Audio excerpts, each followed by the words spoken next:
Main season इसमें रहता है जी, जो सरसों का सीज़न होता है ये 25 दिसंबर के बाद से लेके और लगभग 25 फरवरी तक का होता है मेन सीज़न जी। और इसके अंदर आदमी कम से कम 5 से लेके 7 बार शहद निकाल सकता है। अच्छा। और ये सबसे बड़ा सीज़न होता है और इसमें शहद का उत्पादन भी काफ़ी अच्छी मात्रा में होता है। और जो शहद सरसों का शहद निकलता है वो इसको बोला जाता है कि क्रीम हनी। जैसे आपने बताया कि 5 से 7 बार सीज़न में शहद निकाल लिया जाता है जी।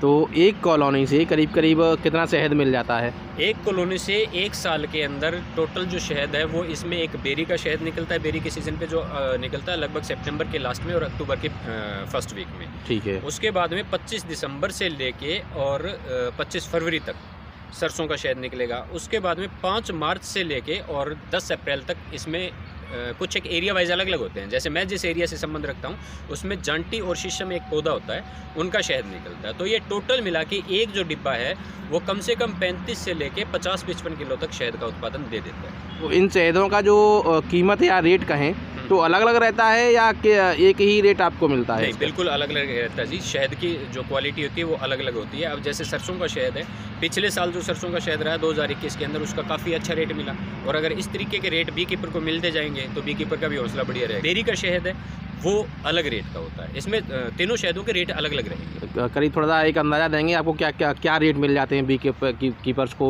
इन सीज़न में? जैसे सरसों का क्या रेट मिल जाता है? ये लगभग 10,000 से लेके और 15,000 रुपये क्विंटल के बीच में होता है जी, तीनों शहदों को।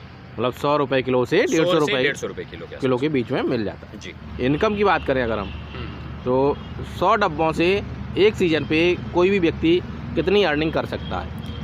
100 डिब्बों पे अगर कोई आदमी शुरुआत करता है तो वो जितनी इन्वेस्टमेंट करता है अप्रोक्सीमेटली ये बोला जाता था कि जो भेड़ का व्यापार होता था पहले जी, तो बड़े बुजुर्गों का कहा हुआ है कि सबसे ज़्यादा ब्याज जो पाड़ते थे वो भेड़ के ऊन को बेच के 20 रुपये सैकड़े तक का ब्याज, मतलब वो व्यवसाय उसका कर देता था। और उसके बाद में दूसरा ऐसा ये काम मैंने देखा है कि इसमें अगर आदमी कर्ज लेके भी काम करता है तो इसमें कम से कम 5 रुपये सैकड़े तक का जो है वो आदमी अपनी इनकम पूरी कर सकता है एक सीज़न के अंदर। मतलब पूरे 6 महीने का जो टाइम पीरियड है उसके अंदर, अगस्त से लेके और मार्च अप्रैल तक के टाइम में। जैसे आपने बताया भी ऑफ सीज़न और इन सीज़न जी, तो ऑफ सीज़न कौन सा रहता है और सीज़न कौन सा रहता है? मेन सीज़न इसमें रहता है जी, जो सरसों का सीज़न होता है ये 25 दिसंबर के बाद से लेके और लगभग 25 फरवरी तक का होता है मेन। बाकी इसमें जैसे पिछले वीडियो में आपने बताई थी कुछ रोग भी आते हैं और समस्याएं भी रहती हैं जी, तो मुख्यतः इसमें रोग की क्या समस्या रहती है?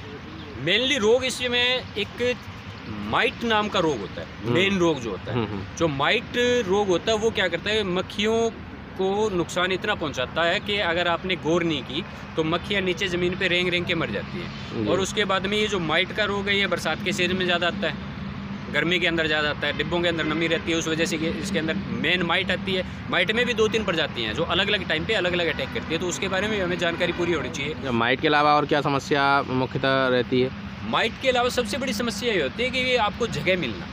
अब कई बार तो ये होता है कि लोगों का अज्ञानता इतनी है लोगों में कि जैसे हम कहीं किसी फसल पे रख लेते हैं तो वो बोलते हैं जैसे बाजरे के सीजन में ऑफ टाइम में बाहर आना पड़ता है। ठीक है। तो कुछ लोग ऐसे बोलते हैं कि हमारी फसल को नुकसान कर रही है। अच्छा, ऐसा भी किसानों को लगता है कि मधुमक्खी उनकी फसल को नुकसान पहुंचा रही है क्योंकि अज्ञानता है ये उनकी। नहीं तो किसान की सबसे बड़ी बात क्या है, अगर हम बात करें तो जो परागण की बात करें अगर हम, जिससे फसल का उत्पादन बढ़ता है तो मधुमक्खी से बेहतर तो परागण कोई कर ही नहीं सकता है।